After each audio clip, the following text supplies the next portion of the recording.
let's talk behavior management. Say little Johnny does something really awesome and you want to reward him. We just click the checkbox, we reward him, and then there are a set of default quick access buttons. If you don't like them, for example, you don't like the getting an A, there's something that you would use more often, you can always change it. So you might just say, working well in class, and that might be your quick access thing. The description is just worked well. You can change how much that reward is, whether there's a health reward, whether it's gold, whether it's XP. In this case, we'll just say they can have 10 gold. Now, you see working well in class is over here. Here's my quick access. So I just click it, it'll award it to Johnny. If I then log in as Johnny, Johnny will see that little notification pop up and he will get that XP. I can do an entire group. So if I want to award an entire group at a time, I can do exactly the same thing. I can say you all worked well in class. It's just going to say, are you confirming all three want to be awarded? And it'll do the same thing, and each individual student will get that. On the flip side, if you want to see, or if you see a negative behavior, we can issue a strike.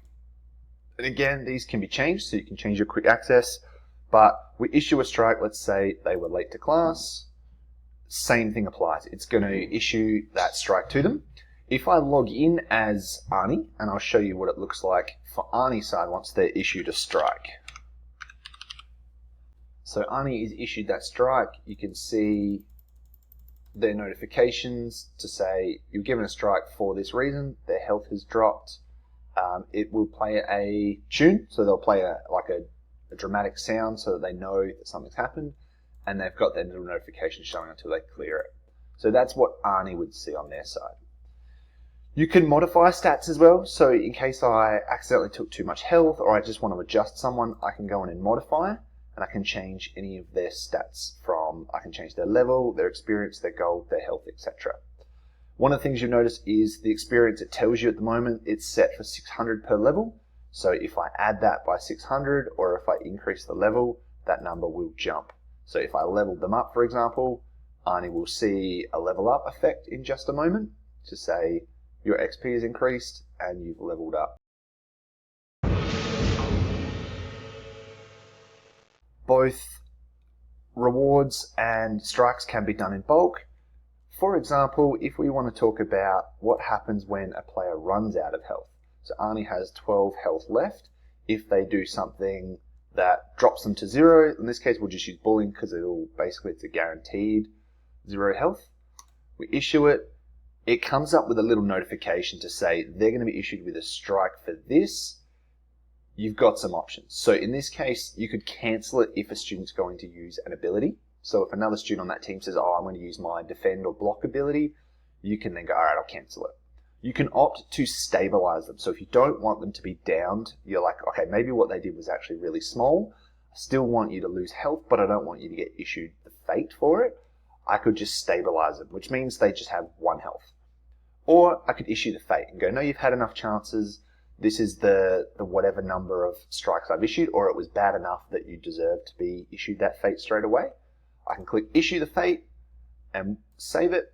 And then what's going to happen on Arnie's side, is you'll see the health will drop to 0 and they will be issued a fate. So their character will grey out and they'll be presented with this fate issued. The fates are randomly generated from your list. So they'll click it and here is their activity. So they need to perform a dramatic reading of a motivational quote and explain how it applies to your situation, as in how they fell in or how they were downed and how that reading links to it. So this is their activity, and until they complete that activity, their character will always be grayed out. So what that does is it locks a few things. So they can't access the store anymore. They can still do their quests, because obviously we still want them to learn, but they can no longer access the store. They can't bestow honor on people. They can't look at their achievements or abilities. So all they can do is do their learning. They can't do any of the other cool features. For the teacher, you can see this little icon here to say Arnie has an active fate. So once they've done it, you're happy with it, you've got some options. You can either stabilize to 1, you can reissue the fate. So if the fate, for example, wasn't something that suited that student or that scenario, or they just didn't do a good job, you might issue a new fate. Or if you're happy with it, you can resolve the fate, and then Arnie will now be restored. So you'll see this will all vanish, the health goes back to 20, the character is back in action, and they can access all of their features. They have lost all of their gold though. So that's the fate process. If you do a bulk strike, so you strike a few people, let's say that's bullying again, it'll give you those individual options. So for each student, you can choose to issue fates, stabilize, or cancel the strike for all of them. That is pretty much the behavior management side of things.